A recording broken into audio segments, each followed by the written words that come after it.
જય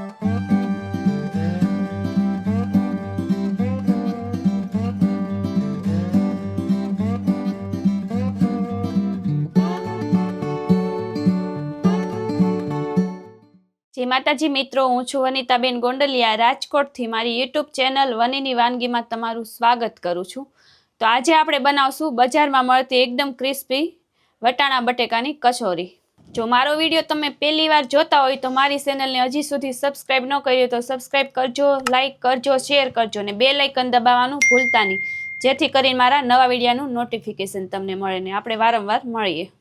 તો વટાણા બટેકાની કચોરી બનાવવા માટે આપણે અહીંયા એક વાટકો આપણે મેંદાનો લોટ લઈ લીધો છે. આપણે જેટલી કચોરી બનાવી એ પ્રમાણે આપણે લોટ લઈ શકીએ. આની જગ્યાએ આપણે અડધો ઘઉંનો પણ નાખી શકીએ. મેં અહીંયા ખાલી મેંદાનો યુઝ કર્યો છે. 4 થી 5 નંગ આપણે બટેકા બાફીને રાખ્યા છે. મોટા બટેકા હતા તો આપણે આવી રીતના કટિંગ કરીને બાફી નાખ્યા છે. એક વાટકો આપણે વટાણા બાફી લીધા છે, એ પણ બાફીને રાખ્યા છે.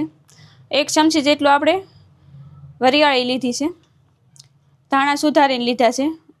આમાં આપણે એક મોટું મરચું આવે એ લઈ લીધું છે. 2-3 આપણે તીખી મરચી આવે એ લઈ લીધું છે. થોડુંક આપણે આદું નાખ્યું છે, એ આપણે ક્રશ કરીને આવી રીતના રાખ્યું છે.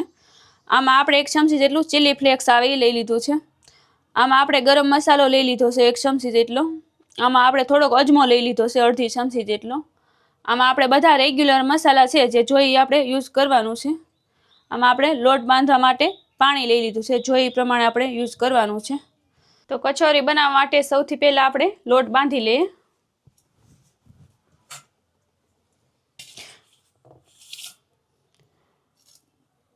લોટને બાંધીને આપણે 10-15 મિનિટ માટે રહેવા દેવાનો છે. એટલે પહેલાં આપણે લોટ બાંધી લઈએ એટલે સરસ ગુણ આવી જાય. આપણે લોટ 10-15 મિનિટ માટે રહી તો આપણે અજમો લીધો છે, એને આવી રીતના ક્રશ કરી લેવાનો હાથની મદદથી, પછી નાખી દેવાનું. હવે આપણે આમાં સ્વાદ પ્રમાણે મીઠું નાખવાનું છે. હવે આપણે આમાં મોણ નાખી દઈએ. આપણે અહીંયા તેલનું મોણ નાખ્યું છે, તમે ઘીનો પણ યુઝ કરી શકો. મોણનું પ્રમાણ આપણે આમાં વધારે રાખવાનું છે, જેથી કરીને આપણે કચોરી એકદમ ક્રિસ્પી થાય. આપણે 2 અઢી પાડા જેટલું મોણ નાખ્યું છે. હવે આપણે આ બધું પહેલાં મિક્સ કરી લઈએ.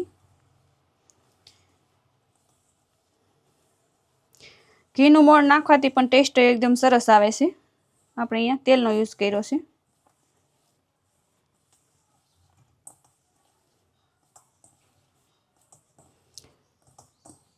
પહેલાં આપણે બધું મિક્સ કરી નાખવાનું મોણ નાખી. એવું લાગે તો પાછું મોણ નાખી દેવાનું. થોડુંક આવી રીતના તે થવું જોઈએ. હવે આપણે એમાં જરૂર નહીં પડે.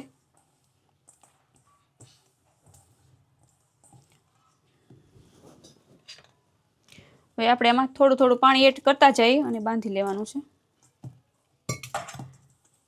આ લોટ આપણે ઢીલો જ રાખવાનો છે, કઠણ નથી કરવાનો. રોટલીનો બાંધી એના કરતાં પણ ઢીલો બાંધવાનો છે.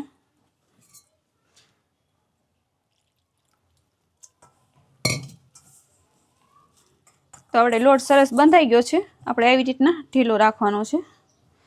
હવે આપણે આમાં તેલ નાખી દઈએ થોડુંક. હવે તેલવાળો કરીને આપણે અહીંયા મસાલો તૈયાર કરીએ ત્યાં સુધી આપણે અહીંયા 10 મિનિટ સુધી આને રહેવા દઈએ, જેથી કરીને સરસ ગુણ આવી જાય. હવે આપણે આને ઢાંકીને મૂકી દઈએ અને સાઈડમાં રાખી દઈએ. હવે આપણે મસાલાની તૈયારી કરી લઈએ. તો લોટ આપણે સાઈડમાં રાખી દીધો છે બાંધીને. તો આપણે હવે મસાલો બનાવી નાખીએ, એનો વઘાર કરવાનો છે. તો આપણે વઘારની તૈયારી કરી લઈએ. તો પહેલાં આપણે ગેસ ચાલુ કરી દઈએ.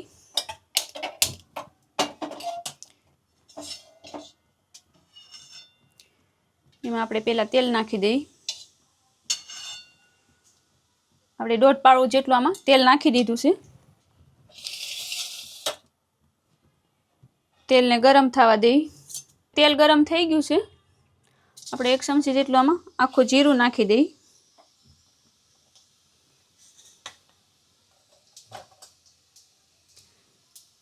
અડધી ચમચી જેટલી આપણે હિંગ નાખી દઈએ. હવે આદુ મરચાં લસણની પેસ્ટ જે આપણે કરી હતી નાખી દેવાની છે.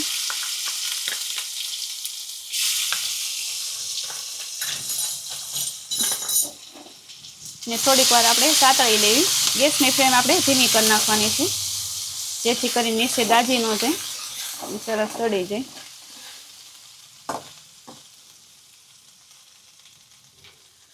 આપણે આ વરિયાળી લીધી છે 1 ચમચી જેટલી નાખી દઈ.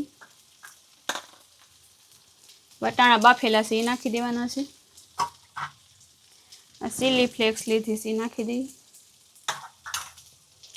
આપણે આ મિક્સ કરી લઈએ.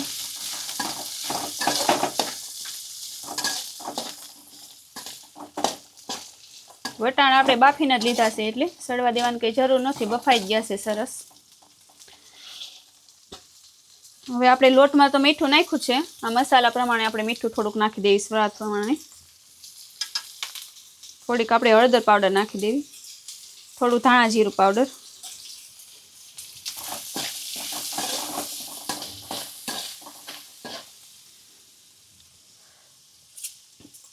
એ સરસ મિક્સ થઈ ગયું છે બધું. હવે આપણે બટેકાને આપણે આવી રીતના આખા ભાંગા જ રાખવાના છે, બહુ સુંદર નથી કરવાનો, નકર આપણે મસાલો ચીકણો થઈ જાય, એટલે આપણે આવી રીતના જ રાખવાના છે. નાખી દઈએ આપણે.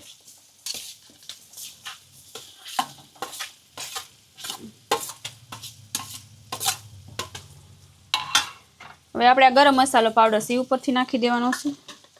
હવે આપણે એમાં થોડું એવું લાલ મરચું પાવડર નાખી દઈએ. હવે આ બધું મિક્સ કરી લઈએ.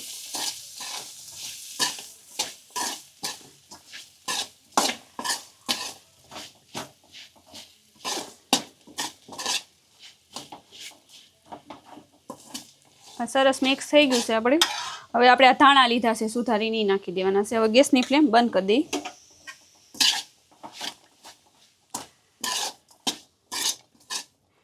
તો આપણે મસાલો સરસ તૈયાર થઈ ગયો છે. ગેસ આપણે બંધ કરી દીધો છે. તો આપણે લોટ પણ સરસ થઈ ગયો છે. આ રીતના આપણે તૈયાર કરવાનો છે. આપણે મસાલો પણ સરસ તૈયાર થઈ ગયો છે. હવે આ કસોરીવાળા પહેલાં આપણે તેલ ગરમ મૂકી દેવી ધીમા તાપે. ગેસની ફ્લેમ ધીમી રાખીને જ મૂકી દઈએ, એટલે કસોરી આપણે બની જાય ત્યાં આપણે તેલ પણ ગરમ થઈ જાય.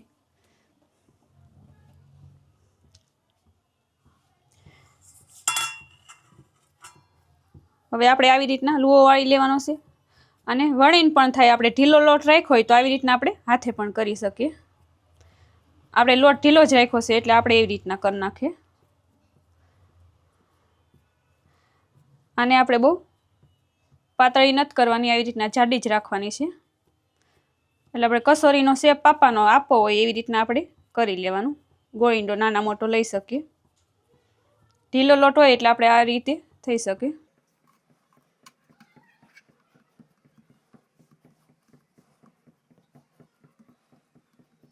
આપણે એટલી જાડી રાખવાની છે.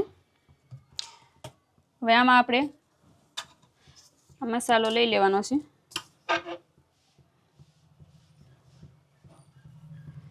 આ રીતના આપણે ગોળ કરી નાખવાનું છે, જેમ કે બટેકા વડાની ગોળી કરતા હોય એ રીતના. પછી આવી રીતના વચ્ચે રાખી લેવાનું.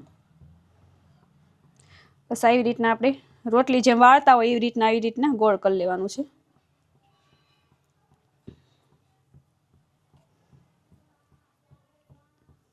ઉપરથી આપણે આ કાઢી લેવાનું. પછી આવી રીતના આપણે ગોળ ગોળ દબાવી દેવાનું. આવી રીતના બધી કસોરીનો શેપ આપી દેવી આપણે. સરસ થઈ ગઈ છે. તો આપણે આવી રીતે બધી કસોરી વાળી લીધી છે. હવે આપણે તેલ ગરમ થઈ ગયું છે, હવે આપણે એમાં તળી લઈએ.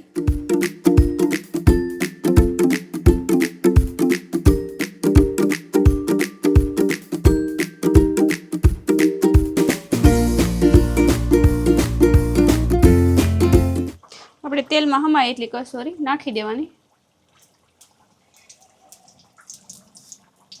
તો આપણે આવી રીતના તળી લેવાની છે. ગેસની ફ્લેમ ધીમી રાખવાની ને ધીમા ગેસે તે આપણે તળી લેવાની છે. આવી રીતના ફેરવતું જવાનું. એકદમ ક્રિસ્પી થાય ત્યાં સુધી આપણે રહેવા દેવાની, બ્રાઉન કલરની થાય ત્યાં સુધી. તો એકદમ આપણે ક્રિસ્પી કચોરી તૈયાર છે. ફૂલી પણ સરસ છે, એકદમ ફૂલી ગઈ છે બધી કચોરી. આવી રીતના બ્રાઉન કલરની થાય ત્યાં સુધી આપણે ગેસની ફ્લેમ ધીમી રાખીને તળવા દેવાનું. એક બાઉલમાં આપણે કાઢી લઈ.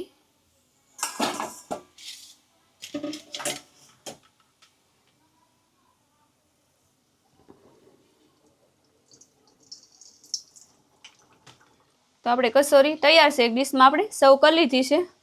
આપણે આવી રીતના કચોરીમાં બસ એક સેકો પાડીને આપણે ખજૂર આમલીની ચટણી ઉપરથી નાખી છે, ઉપર સેવ નાખી છે, એની ઉપર થોડો આપણે ચાટ મસાલો નાખ્યો છે અને આપણી આવી રીતે આપણે સર્વ કરી લીધી છે. તો મારી આ રેસીપી કેવી લાગી મને કમેન્ટમાં જણાવજો અને મારી ચેનલને લાઇક કરજો, શેર કરજો અને સબસ્ક્રાઈબ કરજો અને બેલ આઇકન દબાવવાનું ભૂલતા નહીં. અને નેક્સ્ટ રેસીપી તમે કઈ જોવા માંગો છો એ પણ મને કમેન્ટમાં જણાવજો જરૂર.